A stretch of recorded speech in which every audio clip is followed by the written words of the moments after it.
Opa pessoal, você ainda usa coletores de dados Windows? Sofre com problemas de falta de produtividade para gerenciar os equipamentos ou até com muitos problemas de manutenção? Acha que para fazer essa troca você vai precisar desembolsar muito dinheiro? Então hoje você vai conhecer um pouco como funciona o trade-in e como você pode se beneficiar disso. Saiba que para fazer essa troca não está tão difícil assim. Assiste o vídeo até o final e você vai saber como que isso funciona.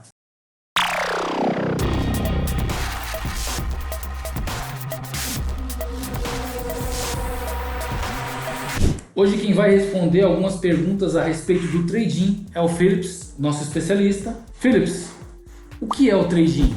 O trade-in nada mais é do que você trocar um determinado equipamento velho por um novo, tá? O trade-in é uma troca. Legal, uma troca legal. onde há benefícios pelas duas partes. Uma analogia bacana é o carro. Você tem um carro mais velho, você vai trocar por um carro zero, você vai lá dar o seu carro velho, e eles vão abater um valor, Legal, né, legal. que seria o valor, o preço daquele bem, e se tiver alguma diferença, você vai pagar essa diferença. Ou seja, ao invés de você pagar 100% do custo de um carro novo, você vai pagar menos colocando o seu carro na troca. O trade-in para os nossos equipamentos é exatamente a mesma coisa. Você vai lá, por exemplo, com um parque de coletor mais velho e você quer trocar por um mais novo.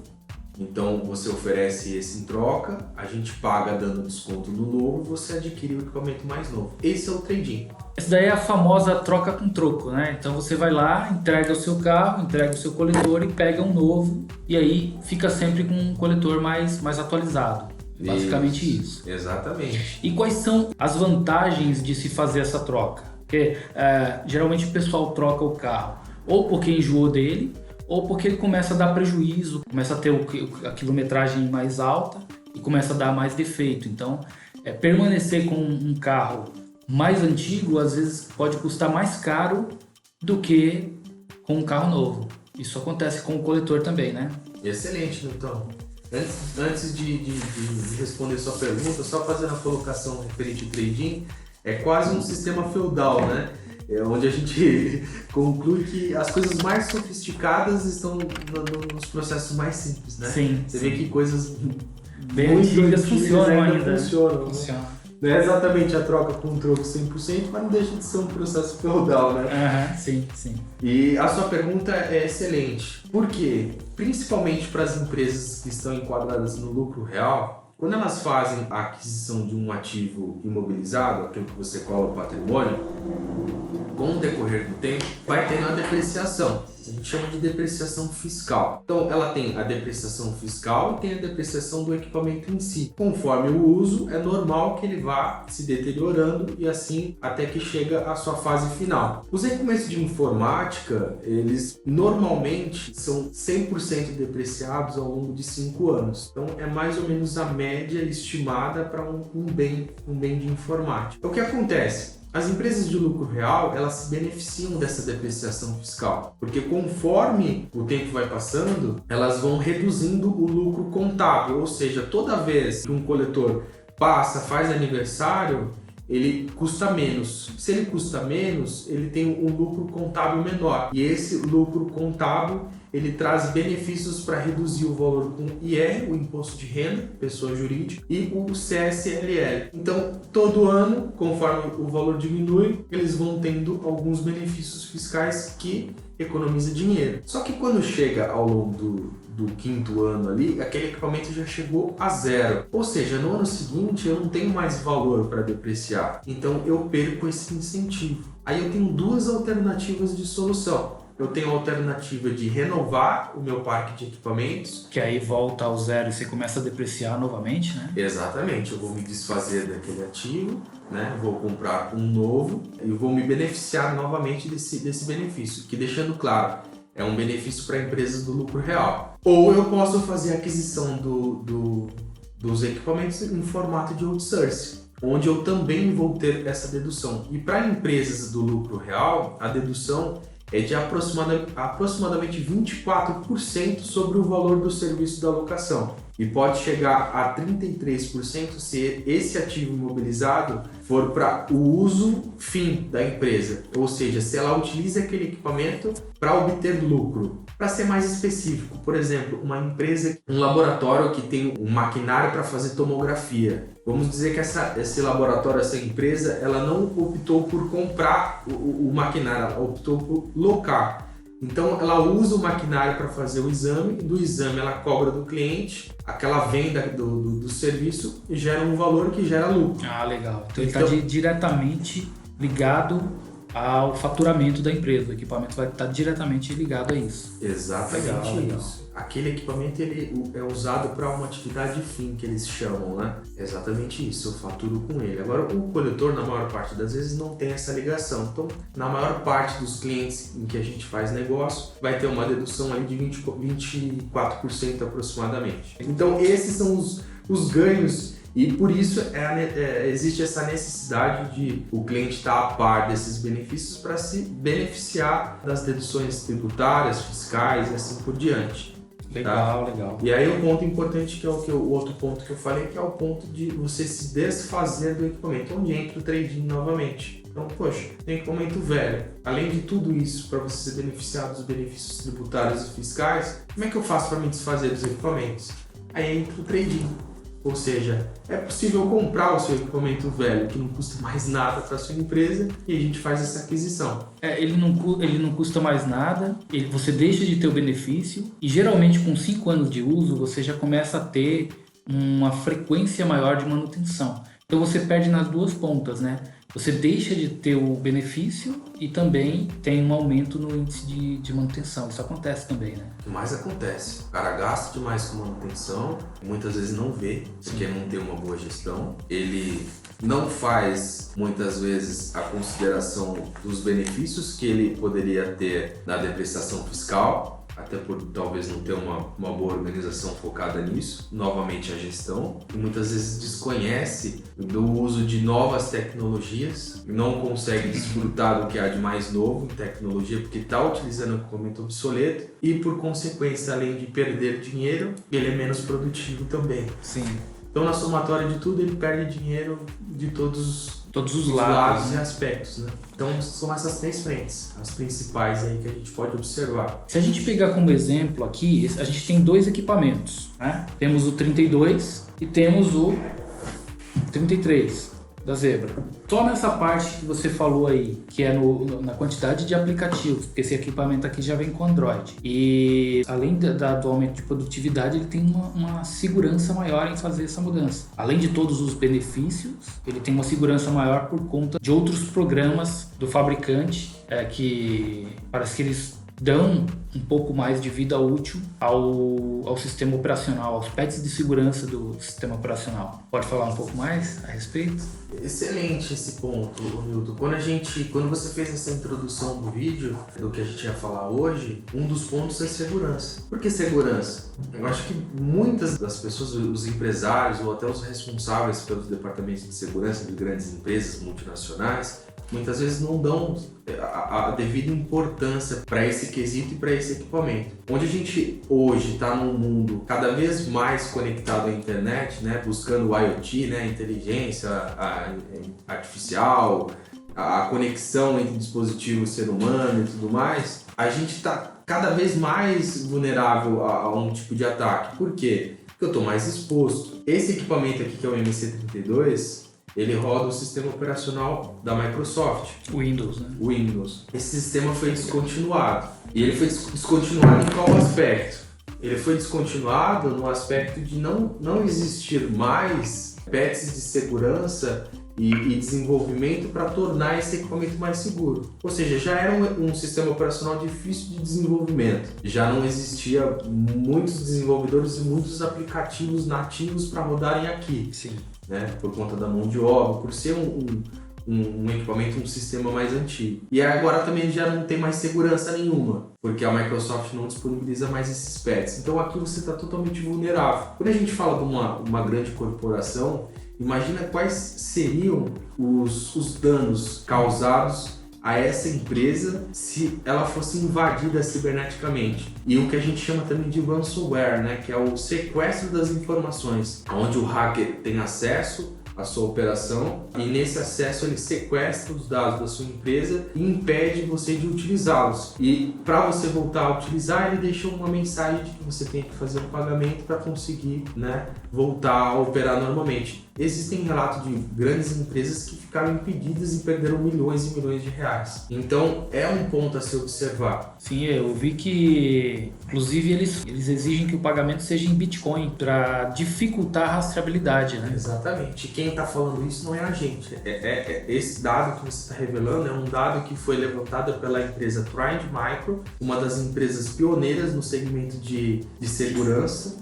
E ela fez um levantamento com mais de 200 empresas em todo o Brasil e constatou que os principais segmentos atacados é o de varejo e o de governo. Ou seja, esse dado foi publicado pela Exame em 2017 e 2018 e existem inúmeros ataques cibernéticos que acontecem diariamente e que a gente não consegue presenciar. Então, às vezes a gente acaba dando valor a muitas coisas que acontecem em determinado momento, a gente não entende o porquê, mas que a gente acha que só acontece no vizinho, que não vai acontecer com a gente, mas é muito comum. E a atualização dos patches de segurança para o sistema Android, elas já são atuais, tem um certo acompanhamento, você não fica de fato à mercê de um ataque totalmente aberto. Aqui tem mais segurança, tem os patches de atualização. Tem acompanhamento do fabricante, né? Tem um acompanhamento do fabricante. Normalmente, por conta do processamento, a empresa fabricante ela tem um contrato com a Google e tem um limite de tempo. Após esse período de tempo, o próprio fabricante mantém os patches de segurança para preservar o seu investimento. Então, por exemplo, um equipamento desse aqui, o MC33, ele tem aí uma longevidade de quem adquire de pelo menos 7, 8 anos em alguns casos, onde você vai ter atualizações, né, de segurança. E aí entra naquele critério que a gente mencionou. A depreciação, 5 anos ali mais ou menos. Então ou você assume de repente ali esse risco, déficit, né, fiscal e mantém esse equipamento por mais um tempo na sua operação porque comporta, ou você faz uma atualização do novo equipamento. Por quê? Porque daqui a 8 anos esse equipamento está funcionando na sua operação. Legal. Mas não quer dizer que ele está sendo tão produtivo quanto o outro que foi lançado recentemente. Então esse é o grande ponto. Quando a gente fala de segurança é importante a gente frisar esses dois pontos e aqui está a comparação perfeita, né? Falando, ainda continuando no assunto de segurança, se a gente considerar esse equipamento aqui, vamos supor que eu queira fazer um trade-in do 32 pro 33 da Zebra. Eu vou entregar esse equipamento, só que o que vai acontecer? Porque em muitos casos a empresa ela tem dados confidenciais e sigilosos nos seus equipamentos antigos. Como que isso é tratado pela empresa que faz o trade-in ou no caso aqui da Outcomp? A Outcomp, ela tem essa contribuição social, esse entendimento do equipamento em si. Não tem mais uso do equipamento, então o que eu faço? Eu coloco em qualquer lugar? Não, a gente tem esse entendimento. Normalmente a gente assina um termo de NDA, de confiabilidade, onde a gente assegura que os dados dessa empresa não vão ser vazados, não vai ser acessível para qualquer pessoa, então a gente destrói isso. E o equipamento em si, quando a gente traz para a empresa, ou a gente tem algum uso, talvez por alguma peça específica, porque a gente sabe que ainda existem inúmeros equipamentos no mercado. Como a gente é uma empresa que também faz manutenção, então alguma peça que de repente possa ser reaproveitada, a gente pode fazer isso para poder ajudar um outro cliente que ainda não teve como fazer a aquisição de um equipamento novo, ou esse equipamento que é o que acontece na maior parte das vezes, ele é descartado ecologicamente. Então a gente realmente apaga todos os dados, destrói os mecanismos, arranca plaquetas de patrimônio, de identificação, e aí a gente faz o descarte ecologicamente. E assim, quando eu vou disponibilizar, vamos supor que eu sou uma empresa de logística, por exemplo, e eu vou disponibilizar os equipamentos para a Outcomp. Eu preciso emitir uma nota de venda e ainda pagar imposto sobre isso? Aí é que está a grande jogada. Quando você vai trocar o seu carro, você coloca o seu carro e aí o cara fala: quanto custa o carro novo? O carro novo custa 50 mil reais. Quanto você vai pagar no meu? Eu vou pagar 20 mil reais no seu. Então sabe-se que você vai pagar pelo carro 30 mil reais. Sim, é assim que funciona. E é nesse mesmo jeito que a gente recomenda que os clientes façam. Então você acaba dando um desconto. Exatamente. dessa diferença ali.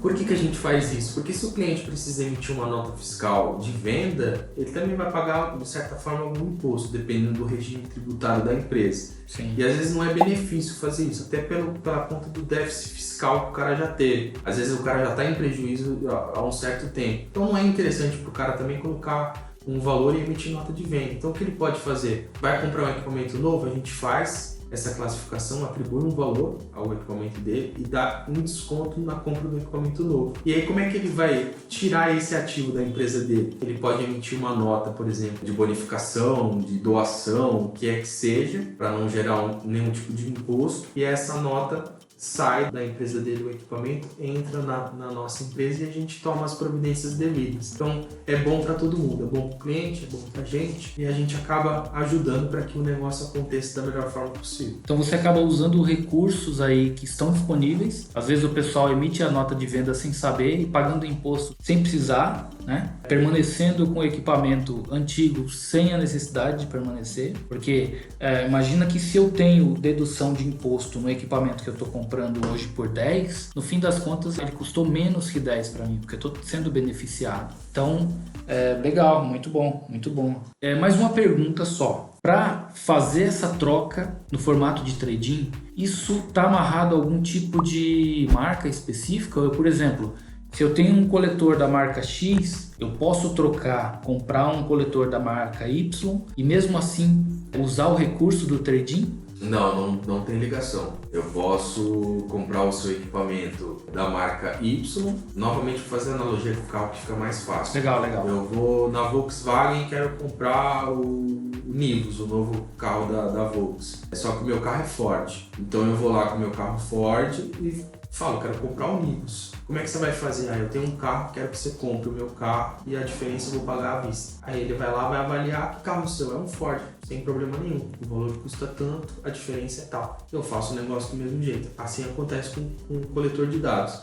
No caso do coletor, tem até uma situação que acaba sendo até uma vantagem, porque no carro, quando você vai entregar o seu carro na troca, o carro precisa estar 100% funcional. Então ele precisa estar ligando, precisa estar andando, não pode estar de qualquer jeito. Você levar lá em cima de um guincho e falar, tá aí o carro. Então, no caso do coletor, uma exigência que a gente faz é que o coletor esteja inteiro, com todas as peças lá dentro. A necessidade de ele estar ou não ligando não é um inconveniente. Então, por exemplo, eu vou te perguntar quantos equipamentos você tem. Aí, Felipe, eu tenho 50 equipamentos, 50 coletores. Beleza. Quantos coletores você vai comprar? Vou comprar exatamente 50, eu quero trocar o meu parque. Eu vou te ofertar um valor pelos 50 equipamentos, desde que estejam inteiros. Alguns vão estar ligando, alguns vão estar com algum problema.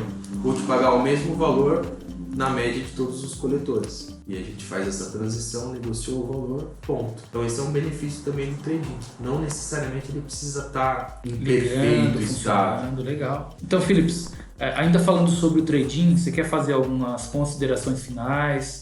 Dar um resumo da ópera aí pra gente, de como funciona? Sim, é legal. Até se ele puder pôr, o editor põe uma edição aí só pra gente colocar os prós e os contras. Tá? Legal. Os contras quais são?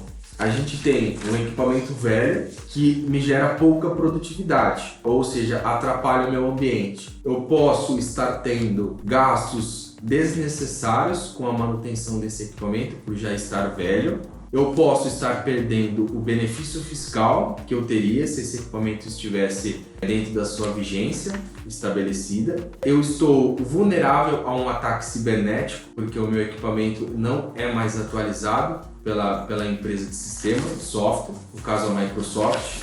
Muitas vezes a falta do entendimento com relação ao trading, ao processo de trading, que não é uma coisa tão comum. Então, às vezes o cara fica preso ao parque de equipamento dele porque acha que existe uma grande dificuldade ao se desfazer do parque existente para ir para um parque mais novo, o que é uma inverdade. Isso hoje é muito fácil de a gente inverter a situação e paga-se em um tempo muito menor do que muita gente imagina. Então, se a gente colocar todos esses benefícios na ponta do lápis, com toda certeza o resultado vai vir muito antes. E tem também o descarte inapropriado, que pode gerar uma série de complicações para a empresa, onde ela pode muitas vezes ter a sua informação vazada, ela pode pagar multa ambiental se ela for descartada, não for descartado ecologicamente, for descartado em qualquer lugar. E mais uma vez pode ser um impasse. Então a gente resolve esse problema também fazendo o trade-in, porque toda essa responsabilidade passa a ser parte da Outcom, como citado,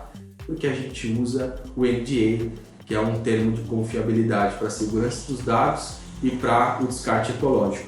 Então aí já está um primeiro pró da solução, que seria o NDA com a responsabilidade assumida do descarte e da continuidade do processo, onde o cliente não tem preocupação nenhuma. O outro passo seria todo o gerenciamento que a Outcom faz com relação o gerenciamento do parque em si. Então, um parque novo te possibilita o uso de aplicativos que dão ganho de performance. Então, eu garanto para você que instalando um bom equipamento Android, você vai ter no mínimo um ganho de 14% de produtividade na sua operação. Você adquirindo um equipamento no formato de compra ou de locação, você vai ter os seus benefícios fiscais garantidos. Assista o vídeo aqui, coloca o card depois do vídeo de locação que mostra a diferença do comprar e locar. Legal. E aí você pode ter uma dimensão de qual caminho pode seguir, sabendo-se que o trading pode ser aplicado nas duas situações. Tanto compra ou locação, a gente faz a aquisição do seu equipamento velho. E você passa a estar mais seguro também com o equipamento mais novo, porque ele tem as suas atualizações, tem os seus patches. Não quer dizer que você não vai ser invadido, mas a gente dificulta muito o processo com relação a isso, né? E juntando todas essas coisas, a gente tem esses dois comparativos aí que simboliza e muito bem o trading para a empresa. Esse é o resumo que eu faço aí. Você falou do descarte apropriado. Eu lembro, não sei se você lembra de uma matéria que passou alguns anos atrás, onde se sumiu um notebook da Petrobras no meio do oceano lá, e enquanto eles não acharam de volta aquele notebook, ninguém podia sair da embarcação. Tal a importância dos dados que estavam ali armazenados naquele notebook. Ah, eu não sabia dessa. Então, é importante. A Polícia Federal teve que entrar no navio, e enquanto não acharam, o pessoal não desceu do navio. Não sei qual foi o desfecho, mas eles acabaram achando, e aí pôde liberar o pessoal, mas enquanto não achou os dados, aquele equipamento com os dados, ninguém saía do navio. É a importância do dado, né? Quanto vale os dados da sua empresa? Sim. A Petrobras, embora seja uma estatal, é uma empresa de capital aberto, com investidor estrangeiro. Qual seria as consequências, o impacto de uma informação vazada no mercado? Talvez custasse mais que o navio, né? Aí que está um ponto importante, que seria a administração desse ativo, desse bem. Porque hoje, com o gerenciamento eficiente, a gente teria o uso da tecnologia de geolocalização, onde a gente conseguiria identificar o local desse equipamento e muitas vezes até destruir ou bloquear as informações de dados do dispositivo. Tudo isso remotamente. E aí está uma grande vantagem. Pode ficar para um outro tópico, que é um assunto bastante relevante. Sim. Mas muito importante para empresas como essa, que preserva os dados e as informações da empresa. Então, nesse exemplo que eu dei do notebook, o cara remotamente, assim que ligasse, enviaria um comando. O cara colocou na rede, ele já apagaria tudo que estava no dispositivo, não precisaria de todo esse estresse, né?